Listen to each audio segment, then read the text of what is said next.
Arab Americans appalled by the death and destruction in Gaza are eyeing the 5th of November polls when the U.S. will vote for its next president. And the country's next leader could influence the future of a Middle Eastern crisis as the war in Gaza reaches the one-year mark tomorrow.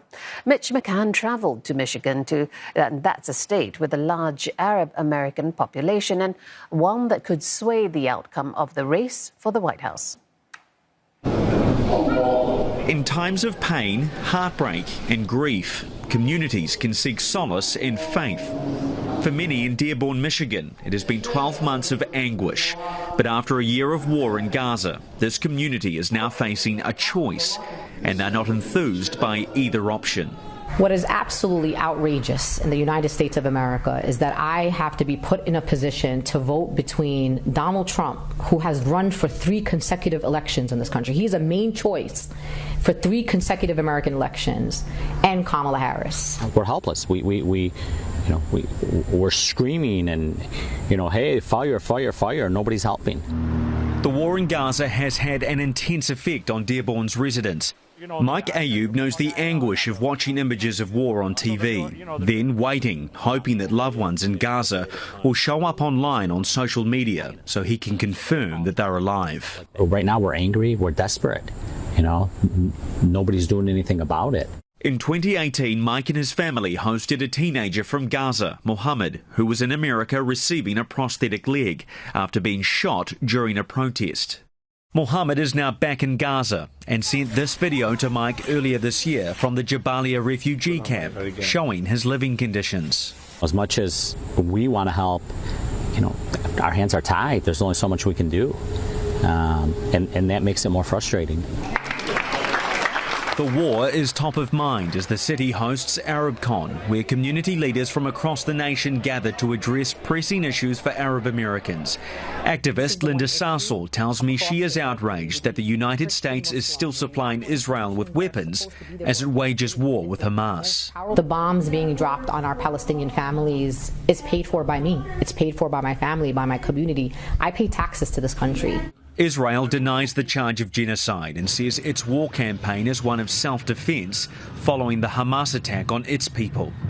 Dearborn, Michigan is the first Arab-majority city in the United States. More than half of its 110,000 residents claim Middle Eastern or North African roots.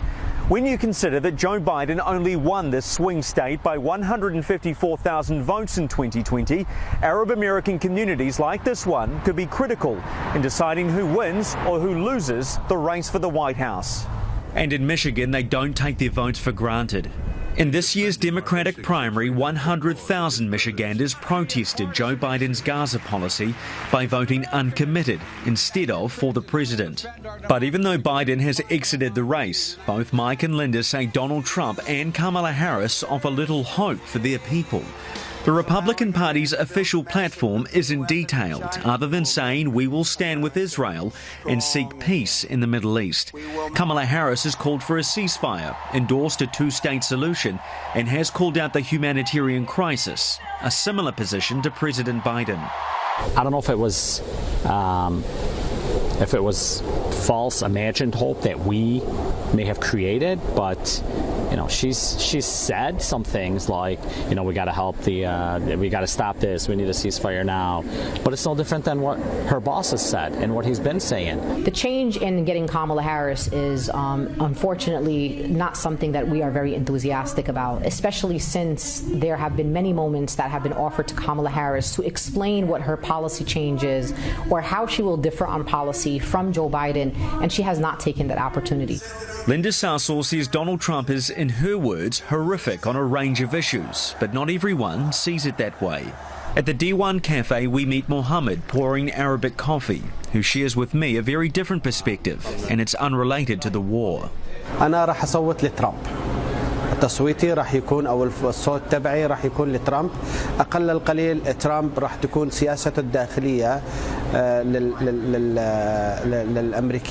للأمريكيين أفضل بكثير من كمالا هاريس. Mohammed's view underscores something else we're told here, that the Arab community isn't a monolith and doesn't all vote the same way. In the coming days, Dearborn will grapple with the painful memories of a year marked by war. But next month, many will confront a choice they believe offers little hope for a resolution. Whether they choose Donald Trump or Kamala Harris, they expect to return here, still united in their prayers for peace. Mitch McCann, CNA, Dearborn, Michigan.